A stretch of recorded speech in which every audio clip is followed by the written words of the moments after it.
You know, when Sally gets a hold of you, that's Sally Woodward, you've got to walk the road.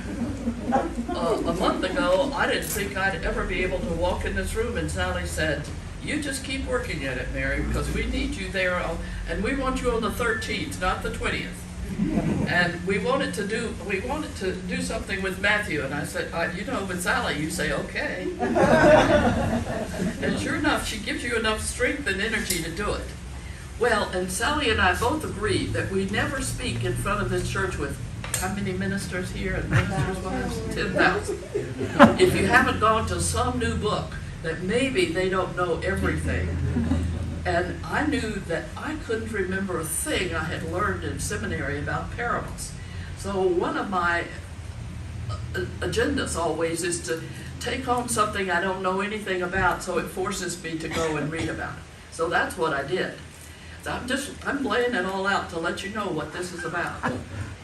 So I called Beth Johnson, who teaches New Testament at Columbia, and she says, "Sorry, Mary, I'm a Pauline scholar. I'm not a Jesus scholar." I didn't know that the New Testament scholars divided themselves that way.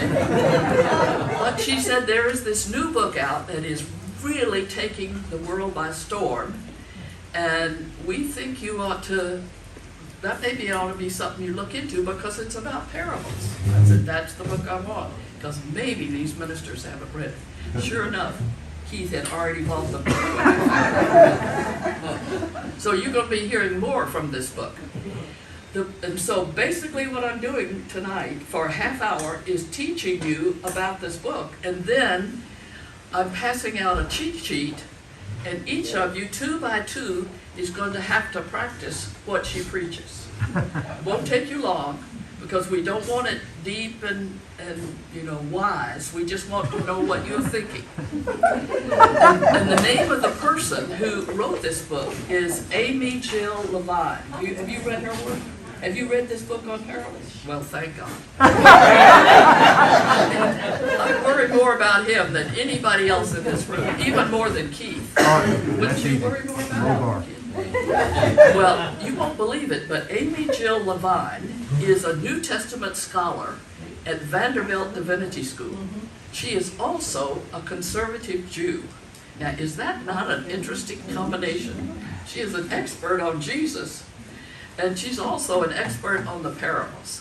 So I'm just going to give you an outline about what Amy Jill Levine has said. And then I have a cheat sheet for you so that you don't have to remember it all. The important things are right here, and you're going to pass them out for me. Okay. Okay. This is one of her titles, The Enigmatic Parables of a Controversial Rabbi. Isn't that a lovely way to say it? Or How We Domesticate Jesus' Provocative Stories. She's very much interested in his parables. She says basically that the parables are the hallmark of all of Jesus' teachings, and I guess I didn't realize that, but when I went to look up Matthew, which is what I was asked to talk about, parables in Matthew, there are 24 parables just in the book of Matthew. Now, some of them are the same ones in other stories, but none in John. John does not have parables, but Matthew, Mark, and Luke do. But I didn't realize there were 24, because you have to count the Sermon on the Mount for 5 through 7, and then the latter part is about the death and resurrection. So you've got some choices tonight, because you're going to get to choose a parable out of the book of Matthew to practice your interpretation. And some of them are only 1 sentence long. I don't want everybody to choose the 1 sentence parables. So I'm telling you right now, like the parable of the 2 sons, that's several verses. None of them are really long. So, and I don't want you to think serious thoughts about them. I want you to use your everyday minds. That's what she says. And she says we need to work around with our interpretations, because Jesus didn't say them out loud and disciple was sitting right there and wrote them down. They were passed down from generation to generation. And Jesus spoke in Aramaic and Hebrew, but he didn't speak in Greek. He may have known a little Greek, But later in the 2nd century, the writers of these Gospels wrote in Greek. Now, if you want A to Z, choose Hebrew and Greek. They just don't go together. For instance, the Jews often talked in parables. At home, they would tell, it's called telling stories. Or a rabbi, after the time of Jesus, the rabbinic texts are full of parables. Not so Greek people. What would Greeks do? Somebody who could guess what Greeks might do. Philosophy. What? Philosophy. That's right. It's going to be rational and thinking, and certainly they would read each parable as an allegory. She says, no way. Do not do that. A lot of preachers do it, but she says, that's really not a good way to read a Hebrew or a Jewish parable. Then she says, this is what surprised me. Reducing parables to a single meaning destroys their aesthetic as well as their ethical potential. All these pastors are sitting here saying, yes, I did not know that. So you can't say a wrong answer tonight, because it has to be your answer, not somebody else's answer. So don't ever forget that. Even when the preacher's preaching about parables, say, well, that's not how I think about it. And she says the surplus of meaning is how poetry and storytelling is used. And that's another thing she says. When Jesus tells parables, he doesn't have 3x5 cards and it's the same parable for every group. He just comes to his mind and he tells the one as he remembers it for that particular moment. And that helps me understand it better. And she says, and always the disciples misunderstood. And the gospel writers misunderstood. So don't assume how Matthew decides a parable is what you think is right. You choose how you understand it. She says, parables are designed to afflict the comfortable. If we say, oh, I really like that parable, or not see any challenge out of it, you've missed the point. You aren't listening well enough. And listening is art, and she thinks we've lost that art. And Keith probably should tell us whether we've lost that art or not, because we listen to his sermons every Sunday. And I bet you every one of us gets something different out of the sermon, right? I hope that's the case. And she says, the worst thing we can do is allegorize them or moralize them. And then she says, Christologize them. I can't even pronounce the word. We've made them into platitudes, and that's the worst possible thing you can do to a parable, is to make it into a platitude. Like, God loves us, or be nice. No, there's a parable in the Bible that says that. So when we seek universal morals with something that is designed to surprise, or challenge, or indict us, then we're beginning to miss it, because we need to be surprised every time. Even if it's an old text we know, we need to be surprised and challenged. She said, if there's one thing she hates, it's when pastors use parables as children's stories. She said, Jews knew that parables were more than children's stories. They were there to prompt us to see the world in a different way, sometimes to indict. And then she reminds us that, and she does this big time. I'm only going to give you one. She says the Old Testament is full of parables. Had you ever thought there was a parable in the Old Testament? Can you name one? I can. Somebody name one. To David about Bathsheba? Bathsheba. Yeah, that's the one I was going to tell because it's so good. 2 Samuel 12. Nathan, the court prophet, tells King David a parable. After David's adultery with Bathsheba and then arranging Uriah's murder, Nathan tells David about two men, one rich and one poor. And the poor one has just a little ewe. The rich man has a whole lot of sheep. The rich man took the little ewe, Fluffy. She makes up names for everything. Fluffy, the little ewe, and butchered her and served her to the king. And David goes, wow, you don't mean somebody would do that. And he's furious, and he thinks it's a real story. And Nathan says, you're the man. And somehow, I did not know that parable as much as I knew stories about King David, but isn't that a wonderful parable? It certainly got the point across. And she says also that families would have told parables. And Jesus used them time and time. Jesus might say the kingdom of God is like, or the kingdom of heaven is like. Using kingdom of heaven, she said, because God might have been a word they wouldn't pronounce out loud.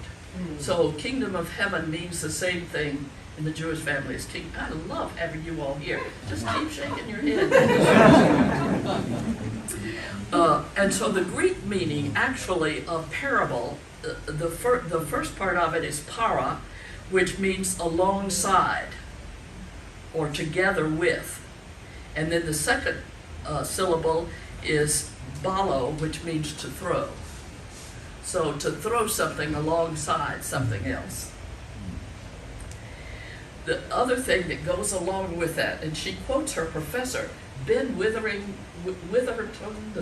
Have you ever heard of him? I've never heard of him. I didn't know him either, but he was her New Testament professor. She says, a text with, you got to write this one down, a text without a context is just a pretext for making it say anything you want. We got to remember that. If he ever does that, you know he is deciding what he wants that text to be. So when you look at your parable, you got to look at the pretext in which it is said. Otherwise, you can make it say anything you want. I quite understand that once she said it. So we need to know the context. And then, this is where she's smarter than we are. She says, do we know the relationship of the Samaritans to the Jews? So when that man is walking down the road and finds a Samaritan by the side of the road, is there a special meaning there because he's a Samaritan and the helper is a Jew? Or the relationship of fathers and sons? So when you hear a parable about two sons, well, what two sons do you know in the Old Testament? Can you name two sons who were brothers? Say one out loud. Cain and Abel. Esau and Jacob. Esau and Jacob, right. So she said for Jews, in Jesus' time, all of those Old Testament stories would have been in their mind and world when they heard the story of the prodigal son. So probably we have been misreading it. I haven't gotten to that. Day laborers and vineyard owners. Man, does she take after that parable and our misunderstanding of it. As you remember in that parable, a man that starts to work early in the morning gets the same amount of money as the man who starts at 4 in the afternoon. And of course people see that as Pharisaic and new convert. We've missed it. It's really fascinating. The other thing is the social roles of women. I don't know whether to tell you this or not, but she tells it in the book. That, there are purity laws for women. You've heard about them, I bet, all your life. When a woman can be with others and when she can't, if she's menstruating. Do you know there are purity laws for men? After ejaculation, they are not pure. I knew you wouldn't believe that.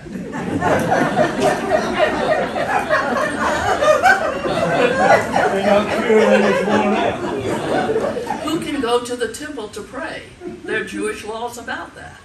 So when there are parables that talk about being in the temple, they hear it because they're Jews differently. Okay. Some other things she says. She says the parables of Jesus requires from us leaps of faith. Is this parable that's in Luke really Jesus' parable, or did the gospel writer put it in? In other words, does it feel authentic for the man Jesus that you know in other parts of the Bible? Because what we have in the parables here are mediated through the gospel writers. 50 to 75 years later after his talking. Now, what seems to be Jesus' concerns? I think that's the most interesting thing. And it's on this piece of paper, and I hope you take it home, because I think that's one of the clues to understanding the parables. Maybe you can name what some things, subject matters, that were of Jesus' concern. Economy. What? Economy. Economy, exactly. Have you read the book? No. It's the first thing in the book. Economics was really important to Jesus. Those who gave a blessing to others, those who begged and received money at the temple, those who were more interested in mutual dependency that rather than top-down money. Economics was an important topic for Jesus. He was also interested about wealth management, debts, daily wages, that parable I mentioned about the laborers, land ownership, lost coins. Do we understand that parable of the woman and the lost coin if we understand that Jesus cared about economics?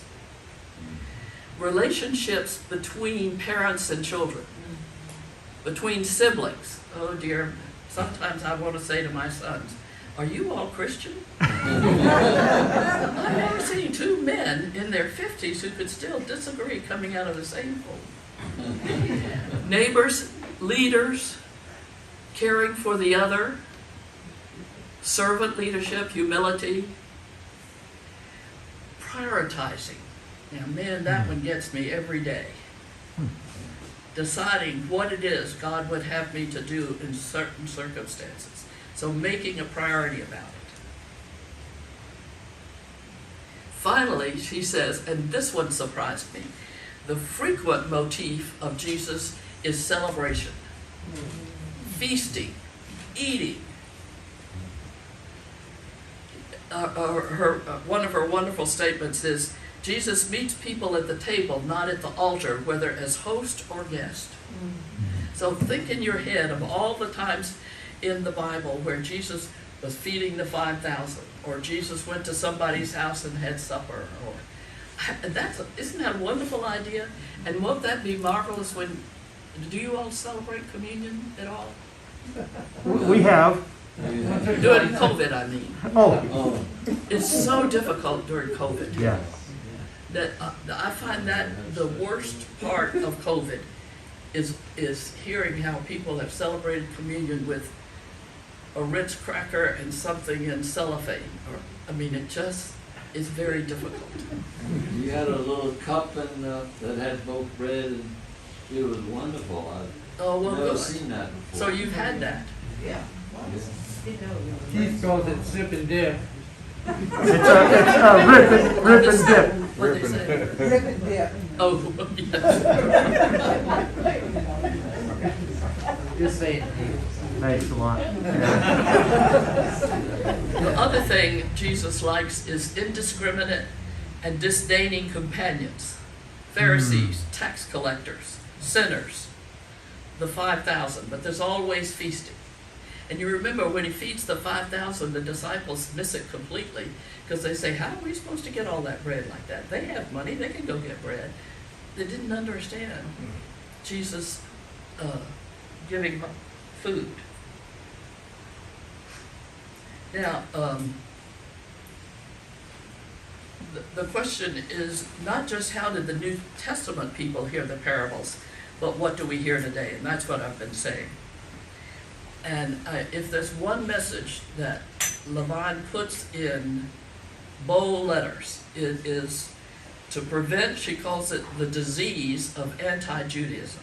Mm-hmm. And when you read her book, you realize how terrible we are about that. Mm-hmm. Even though we think we're doing a wonderful job, we are not. And so I find that the hardest to deal with because I don't know enough about Judaism to know. I now know about the purity of men and women, but you all do too. That and moving parables into platitudes, it's those two things. So here are things she calls, and Keith, you just shut your ears about this one, okay? These are auditory atrophies. The first one she says is children's stories in morning worship that are using parables in the wrong way. Clergy who do not take the time to develop the challenge. And I'm telling you, she has footnotes of bad books written by clergy about parables. There are a number of them. And then this one is for each of you. Congregations expect to be entertained. To find in parables a comfort value. Well, I don't do what they're doing. And then this is another thing she says, which I would not have agreed with. Jesus came to fix Judaism. Isn't that interesting? And she says we're ignorant about Judaism, which we know we are. And then finally, we forget the cultural context that Jesus lived in, which is again the Judaism. We've got to understand that better to understand Jesus. And then the parables tease us into what we already know. So remember that today when you interpret your parable. And then she has things she doesn't like, and it's really nice to find those out. Do you know post-critical work that you can read in books about the New Testament? Because we're learning a lot about diversity and so on and so on. It's called post-critical, which means after form criticism and all of that. She says often they've totally missed the point because they're bringing something from the outside in on the parable. But it's fascinating to me because she's a liberal, but she doesn't especially like that. Okay, Perrin, if you'll come up. Now, the people who are by themselves, you've got to sit with one other person because 2 or 3 can do it, but not one. And you've got about 3 or 4 minutes. I mean, let me. Amen. Thanks, Mary. Thanks, everybody.